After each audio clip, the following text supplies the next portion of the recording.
Here we go. Are you ready to dance?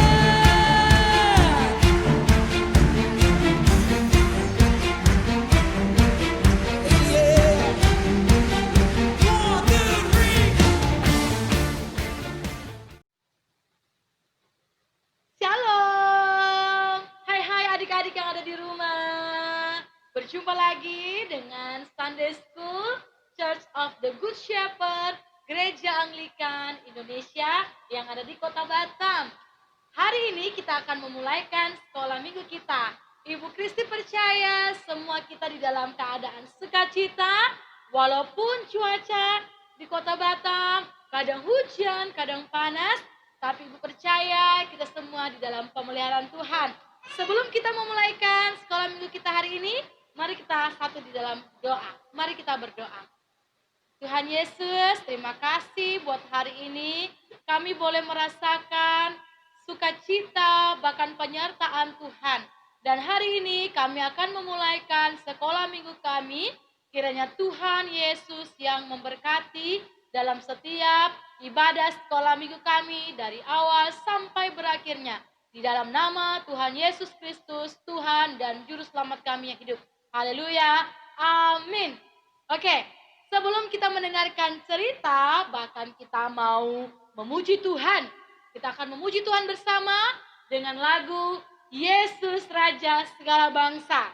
Mari sama-sama kita memuji Tuhan. Yesus Raja segala bangsa.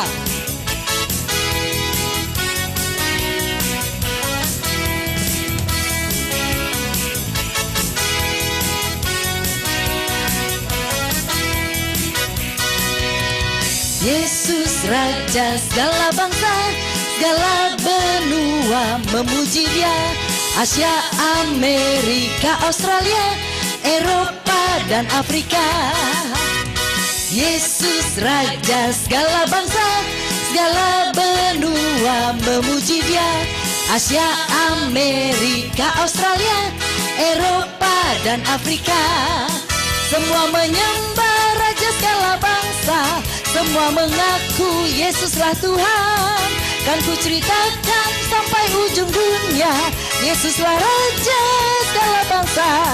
Yesuslah Raja segala bangsa. Yesuslah Raja segala bangsa. Oke, Yesus Tuhan, Raja segala bangsa. Oleh sebab itu, kita anak-anak harus belajar untuk menyaksikan tentang Tuhan kita. Dialah Allah, pencipta kita, Dia yang sudah menyelamatkan kita. Mari kita mempersiapkan hati kita untuk mendengarkan firman Tuhan. Mari kita memuji Tuhan bersama-sama dengan sikap doa di hadapan Tuhan.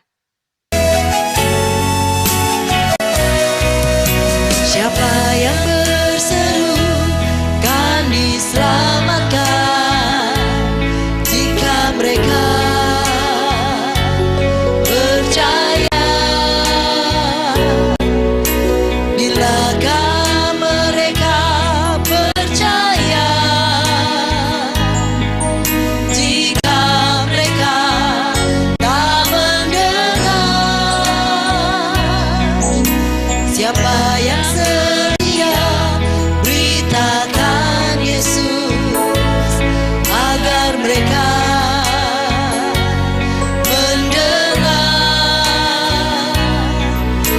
Harus ada yang siap pergi beritakan Yesus ke ujung bumi.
Mari kita berdoa. Bapa di sorga, kami akan mendengarkan cerita firman Tuhan. Kiranya Tuhan yang menolong kami, supaya kami boleh mengerti tentang apa yang disampaikan, dan kami juga boleh bertumbuh di dalam Tuhan. Terpujilah Kristus, Tuhan kami yang hidup. Haleluya. Amin. Oke, hari ini cerita firman Tuhan kita terdapat di dalam Kisah Para Rasul ayat. Hari ini firman Tuhan kita terdapat di dalam Kisah Para Rasul pasal 8 ayat 26 sampai yang ke-40. Adik-adik semua yang ada di rumah bisa melihat di samping ini ya. Kisah Para Rasul pasal 8 ayat 26 sampai yang ke-40, dan Ibu Kristi akan membacakan ayat yang ke-38 bagi kita semua. Mari kita memperhatikan ayat yang ke-38. Yang ada di rumah juga bisa mengikuti bersama-sama dalam membacakan firman Tuhan ini. Kita mulai ya. 1, 2, 3. Lalu orang Ethiopia itu menyuruh menghentikan kereta itu, dan keduanya turun ke dalam air, baik Filipus maupun sida-sida itu, dan Filipus membaptis dia. Demikianlah firman Tuhan kita pada hari ini, dan cerita kita pada hari ini punya tema mendengarkan dan melakukan. Wow. Mendengarkan dan melakukan. Wow. Oke, adik-adik, di dalam firman Tuhan ini ada satu tokoh yang diceritakan, yaitu Filipus. Dalam bahasa Inggris itu dikatakan Philip. Nah, jadi siapa yang anak-anak yang di sini yang punya nama Filipus? Angkat tangan. Siapa yang punya nama Philip? Angkat tangan. Oke. Siapa yang punya dua-dua nama? Angkat dua tangan. Bah. Oke. Semuanya sama. Filipus, Philip sama namanya ya. Dan ini, Filipus ini adalah seorang murid Tuhan Yesus. Adik-adik tahu nggak? Kok Filipus bisa ya jadi murid Tuhan Yesus? Nah, jadi mau cerita sedikit aja. Pada waktu Tuhan Yesus berjalan ke Galilea, di dalam perjalanan mereka berjumpalah dengan namanya Filipus.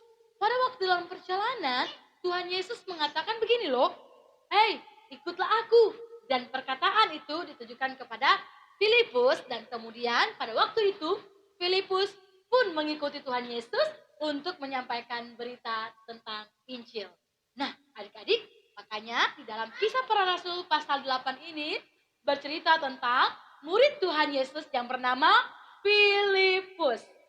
Nah, adik-adik yang dikasihi oleh Tuhan Yesus Kristus, pada suatu ketika seorang malaikat menampakkan diri kepada Filipus. Ia membawa pesan dari Tuhan kepada Filipus untuk pergi ke sebelah selatan kota Yerusalem, yaitu jalan dari kota Yerusalem menuju ke kota Gaza. Setelah mendengarnya, Filipus pun segera melakukan apa yang diperintahkan Tuhan itu kepadanya tanpa banyak bertanya, apalagi membantah. Di tempat yang Tuhan perintahkan kepada Filipus itu, ia bertemu dengan seorang Ethiopia yang adalah seorang sida-sida, pembesar dan kepala perbendaharaan Sri Kendake, ratu negeri Ethiopia. Orang itu baru pulang dari Yerusalem untuk beribadah. Sambil duduk di atas keretanya, orang itu membaca kitab Nabi Yesaya. Lalu kata Roh Tuhan kepada Filipus, "Pergilah ke situ dan dekatlah kereta itu." Lalu kemudian Filipus segera mendekatinya dan bertanya, "Mengertikah Tuan apa yang Tuan baca itu?" Sida-sida itu menjawab, "Bagaimanakah aku dapat mengerti kalau tidak ada yang membimbing aku?" Lalu ia meminta Filipus naik dan duduk di sampingnya. Kemudian sambil melanjutkan perjalanan, Filipus pun mengajarkan kepadanya tentang Tuhan Yesus. Dan dalam perjalanan mereka tiba di suatu tempat yang ada air. Lalu sida-sida menanyakan kepada Filipus, apakah ia boleh dibaptis? Wah, Filipus menjawab, jika sida-sida itu percaya kepada Tuhan Yesus, maka tentu saja ia boleh dibaptis. Dan sida-sida itu menjawab bahwa ia percaya bahwa Tuhan Yesus adalah anak Allah. Orang Ethiopia itu pun menyuruh menghentikan kereta. Stop, berhenti sebentar. Lalu keduanya turun ke dalam air dan Filipus membaptis dia. Setelah mereka keluar dari air, Roh Tuhan tiba-tiba melarikan Filipus dan sida-sida itu tidak melihatnya lagi. Namun ia meneruskan perjalanannya dengan sukacita karena telah menerima Tuhan Yesus dalam hidupnya. Filipus dibawa oleh Roh Tuhan ke Asdod dan mulai dari daerah itu ia memberitakan Injil di semua kota sampai ia tiba di Kaisarea. Oke adik-adik, itulah cerita firman Tuhan kita pada hari ini. Mendengar dan melakukan. Filipus sebagai murid Tuhan, dia mendengar apa yang dikatakan oleh Roh Tuhan kepadanya untuk menyampaikan tentang kebenaran firman Tuhan, untuk menyampaikan bahwa Yesus Tuhan adalah juru selamat kepada orang-orang yang belum percaya kepada Tuhan. Bukan hanya mendengar, tetapi dia melakukan. Dia memberitakan tentang Injil Tuhan, sehingga ada lagi orang yang percaya kepada Tuhan. Nah, adik-adik, kita sebagai anak-anak yang percaya kepada Tuhan Yesus, mari kita bersaksi memperkatakan tentang Tuhan Yesus yang sudah bangkit, yang sudah naik ke sorga, bahkan yang sudah menyelamatkan kita yang berdosa. Dan itu memperoleh keselamatan. Yuk, kita ajak teman-teman kita. Yuk, kita sampaikan kepada setiap orang yang belum percaya, bahkan belum mendengarkan tentang Tuhan, bahwa Tuhan Yesus adalah Tuhan dan Juru Selamat. Bagi yang percaya kepadanya, tidak akan binasa, melainkan beroleh hidup yang kekal. Oke? Jangan kita lupakan itu. Kita harus mengingat bahwa Tuhan Yesus menyampaikan kepada kita bahwa kita harus menjadi saksi-saksi Tuhan. Haleluya. Demikianlah firman Tuhan kita pada hari ini. Jangan pernah takut, jangan pernah ragu, dan tetaplah percaya, tetaplah berharap kepada Tuhan Yesus, karena Tuhan Yesus sangat mengasihi kita semua. Haleluya. Amin. Salam COGS. Tuhan Yesus memberkati kita semua. Mari kita berdoa. Tuhan Yesus, kami sudah mendengarkan firman Tuhan. Kiranya Tuhan memberkati setiap anak-anak, sehingga kami boleh melakukan firman-Mu. Di dalam nama Tuhan Yesus kami berdoa. Haleluya. Amin. Sampai jumpa minggu depan lagi. Tuhan Yesus memberkati.